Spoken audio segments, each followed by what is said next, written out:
And now, the chapter on pneumatic systems. What is the point of having pneumatic systems on airplanes? Well, they're there to transfer power, just like hydraulic systems and electrical systems. We're going to take it off of the engine, usually, and then run it through some type of transfer system so we can have power at the other end. Pneumatic systems do have a couple of advantages over hydraulic systems. For one, the fluid inside of the pneumatic system line weighs a lot less. That is, the air, which in this case is the fluid, doesn't weigh very much at all. And the second advantage is that if you have some small leaks, it's probably going to be okay. Now, if they're big enough and the pneumatic air is hot, then it could damage components that are right next to the pneumatic system. But if they're small leaks, you're flying through the fluid, so you can always pull in more fluid, more air, to pump into the pneumatic system. You can't do that if it's a hydraulic system. The main disadvantage is that the fluid is incompressible, so you can't get too much force. Force equals area times pressure.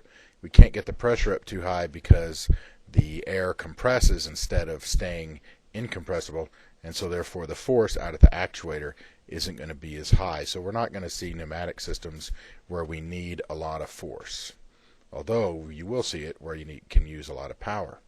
Okay, there's tons of things you can use pneumatic power for. We're just going to cover the airframe uses, not the engine uses. Of course, you're familiar with the pneumatic system already to run your gyros. You call it the vacuum system, but it's using air as a fluid to transfer power from the engine to the gyros. Air conditioning and pressurization system, we'll get to a chapter on that. Very commonly used, of course, on anything that is pressurized.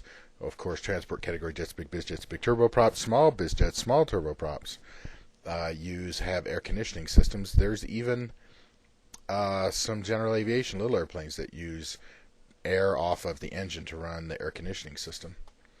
Airframe anti-ice. If you take bleed air off of a jet engine, it's hot. If you pump that air out to the wings on the inside, you can keep the metal hot so the ice doesn't form. You can also pump air out to pneumatic boots, and the boots inflate and deflate and break the ice off. So there's even more than one way to use pneumatic power to keep ice off of the airframe, in particular off of the leading edges of the airfoils. You can blow bleed air across the windshield of an aircraft. If that bleed air is hot, it'll melt the ice and keep the ice from forming. And if you're blowing it fast enough, it'll blow the rain away, so you don't even need windshield wipers. And airframe anti-ice and de-icing boots. Airframe anti-ice, you can use hot bleed air, and of course, like I mentioned a moment ago, you can have boots that inflate and deflate, and it cracks the ice.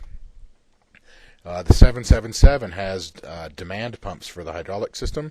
It actually takes air off of the engine, blows it across turbines, and those turbines extract energy to drive electrical generators. So you can use pneumatic power to drive generators, and you can do the same thing to drive hydraulic pumps. And then you might want to pressurize water tanks, hydraulic reservoirs, or fuel tanks. So it's easier for the pickup line or the standpipe to make sure it's positively getting fluid. And in a lot of water tanks, that pressurization is what pushes the water out of the tank to the lavatory or the galley. And then I've also seen bleed air sent to cargo compartments so they don't freeze. They might be pressurized, they might not. But if you pump bleed air off of the engine and the air has been compressed so it's hot, you can pump that into a cargo compartment, and now people's luggage, any liquids in their luggage, won't freeze and break open. Where can you get this pneumatic power? Well, if you're flying a turbine-powered airplane, you're going to take it off of the engine. So if here is a stick diagram of a typical jet engine, air comes in the front, air goes out the exhaust. We're going to compress air. These fan blades right here are going to spin around and compress air. So by the time the air gets to the combustion chamber, where you squirt in fuel and have the combustion going on, right here, the pressure is really, really high. Well, what we can actually do is open up the compressor and let some of this high pressure and high temperature air come out of the engine, and now we can use it because it has high temperature for anti-icing. We can use it because it has high pressure, say, to pressurize the airplane. If we're flying a piston-powered airplane, we can get air off of a turbocharger. Turbocharger runs off of the engine. It's going to have a compressor, slightly different shaped compressor. You don't have to draw this on the test. And it's going to have a turbine on it. And the turbine has blades, the compressor has blades. And if we route If we route exhaust air through the turbine, it'll spin, and this horsepower goes to the compressor. The compressor will pull in outside air, and we can now pump it to the engine, or we could pump it to the cabin to pressurize the cabin. You could have an engine-driven compressor or an engine-driven vacuum pump bolted to the back of the engine to the accessory section to either suck air or blow air to or from your components. And of course, if you have an auxiliary power unit, an APU, if you have a transport category jet, big bizjet, big turboprop, you're going to have an auxiliary power unit. That's essentially a small turbine engine. Most of the time it's located in the tail. That's why you see an exhaust duct out there a lot of times. And once you fire it up, you can take bleed air from it and use it to pump air into the air conditioning system and run the air conditioning system on the ground. So that's one good reason to have APU.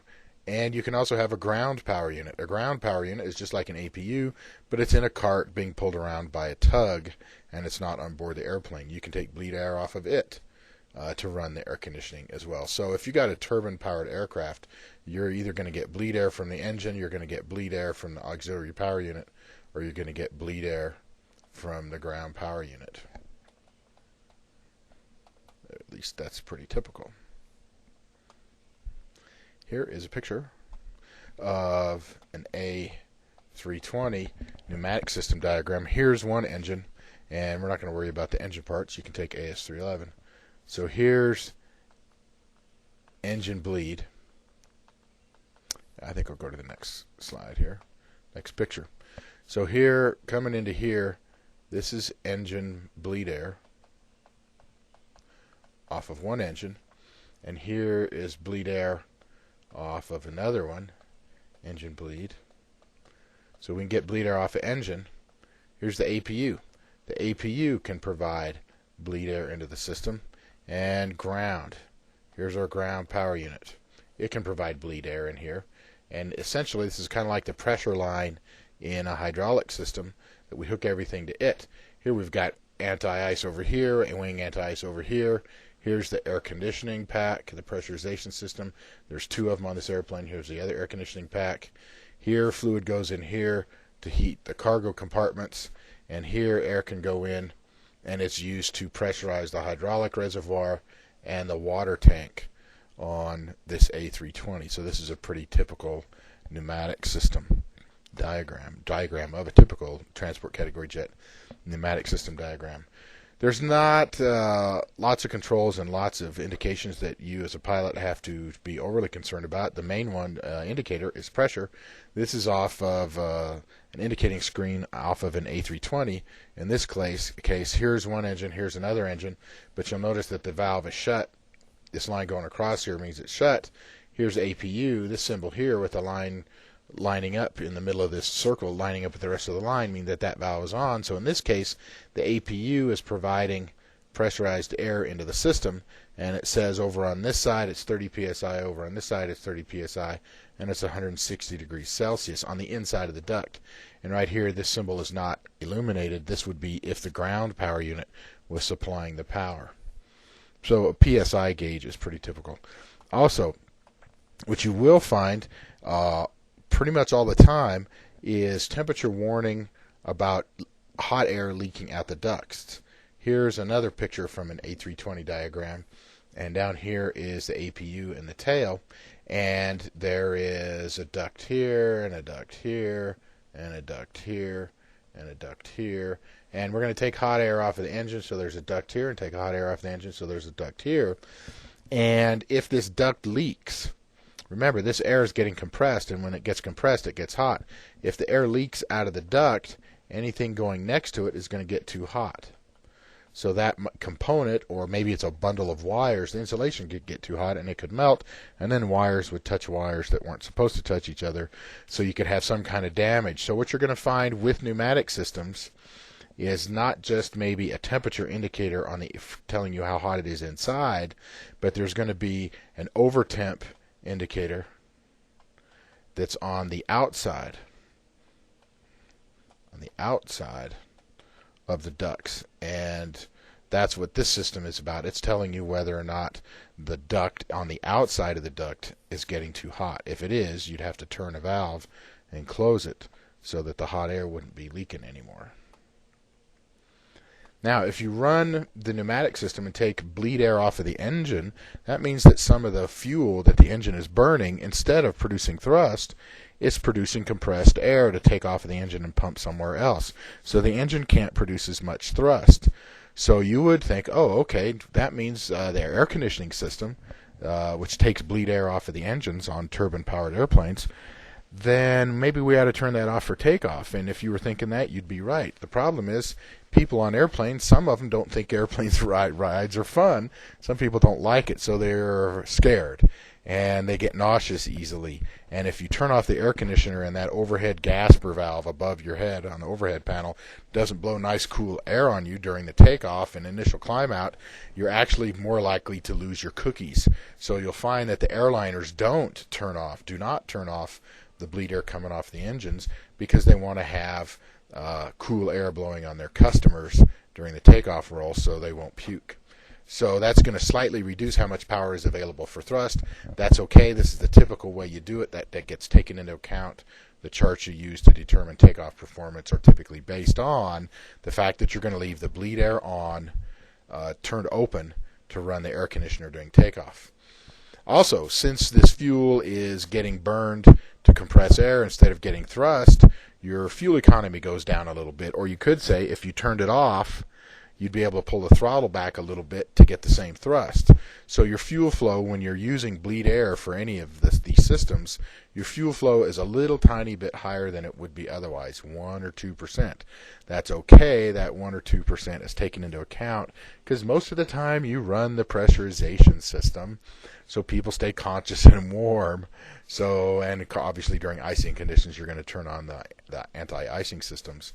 But you'll have to take that into account as well. Interestingly enough, when we get to anti-icing systems, we'll talk some more about that. But if you know you're going to go through icing, you know you're going to have to use the bleed air some more, you know you're going to have to burn more fuel, you got to put some more fuel on board the airplane to take that into account. Make sure you do the connections page. At the top of the page, write in those key ideas that you learned from this lesson and how they connect with something that you already knew or some other part of the lesson, something that's already in your brain. Then below that on the bottom of the connections page, make sure you write in the connections map. If you have any, including all those key ideas that you got out of this chapter, if you got any questions or have any suggestions on how to do this better, please let me know. Thank you.